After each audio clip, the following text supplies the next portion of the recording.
Hello everyone, and welcome to the Bias Report for the week of August 5th, 2019. I'm your host Paul, here with you as always to bring you the best and the worst of the week in American media bias. If you're new to the show, here's a quick rundown.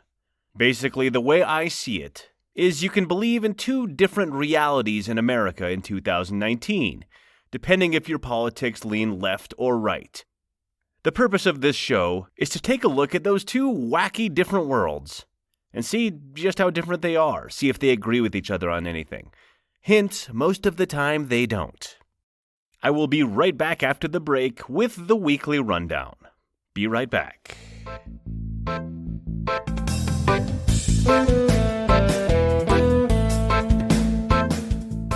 And we're back. Welcome to the weekly rundown, the segment of the show where I look at different headlines from the left, right, and all other areas of the political spectrum in the American media and see what those headlines have to tell me with absolutely zero context or fact-checking. Last week we started on the right, so as per usual, this week we will start on the left. From CNN, Dayton Mayor, Trump's rhetoric has been painful. So this is the very first headline about this story, about the mass shooting in Dayton, Ohio from this weekend.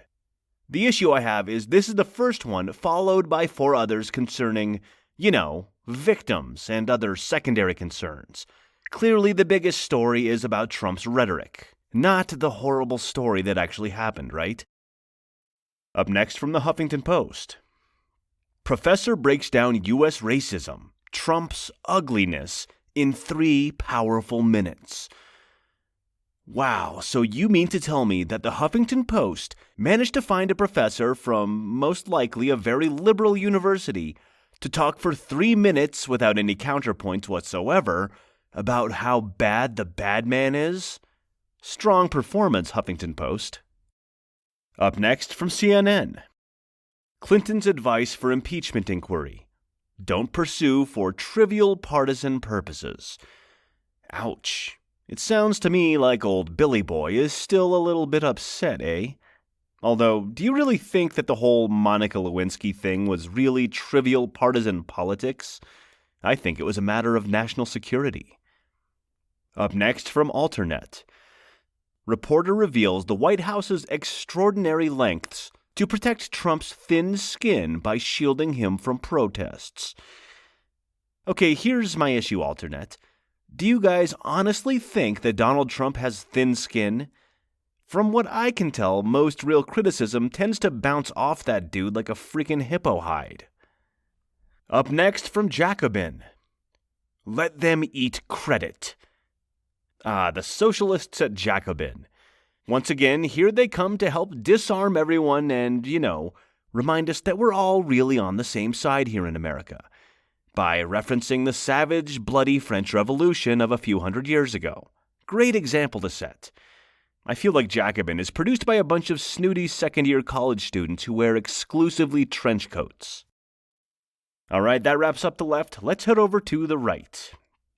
From Breitbart. ICE frees 300 of 680 illegals arrested in raid on humanitarian grounds. See, ICE isn't that bad, you guys. They freed all of those people. The liberal media is blowing all of this out of proportion, even though they kept, 380 of them in detention still. Up next from Breitbart. Get woke, go broke.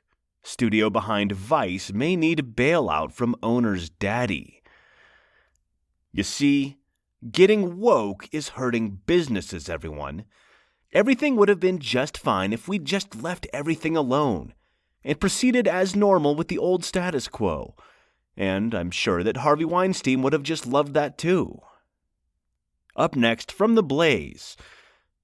Millennial melts down at work, cries, calls mom, because boss said there is no P in hamster.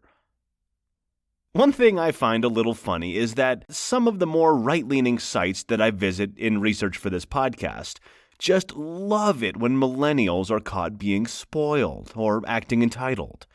They must get a lot of clicks for it. The thing is, Do you really think that no baby boomer ever had an absurd breakdown at work? They never seem to post those stories. Up next from The Blaze. Crazy anti-Trump protester claims he is Jesus Christ, and that Trump is a racist. Yep, that is crazy, all right. Both of those things are crazy, just as crazy as the other, am I right? Up next from The American Thinker. Mining companies, child labor exploiters, toxic dumps, and petro-tyrants just love renewable energy. Well, why didn't somebody say so before then? If that's the case, then we need to get all of the big oil and coal plants back up and running stat. You know, for the children. All right, that wraps up the left and the right. Let's take a look at the other category. From CNN. Slutty vegan restaurant, a plant-based burger sensation. I know all of these words, but I'm not sure what I'm supposed to think after reading this. Seriously, I'm at a loss. Up next from the Huffington Post. House painted with giant emojis rankles residents of California community. Well, I can see being upset, but it kind of depends on which emojis they are. Smiley face or pizza? That's fine in my book. But I have to admit, I'd be pretty upset if someone painted the eggplant or the poop emoji on my house. Up next from the Huffington Post. Florida toilet explodes after lightning strikes septic tank. So we've moved past the Florida man syndrome, and now we're calling out Floridian toilets too? I don't think that there's any difference between Florida toilets and all the others. Although they do eat a lot of Cuban food down there. Up next from UPI. Company seeks bacon intern to make $1,000 eating bacon for one day. Well, everyone, it's been fun, but I'm going to have to give up the podcast, as clearly my skills are needed elsewhere. Elsewhere with all that bacon. And finally, from the Natural News.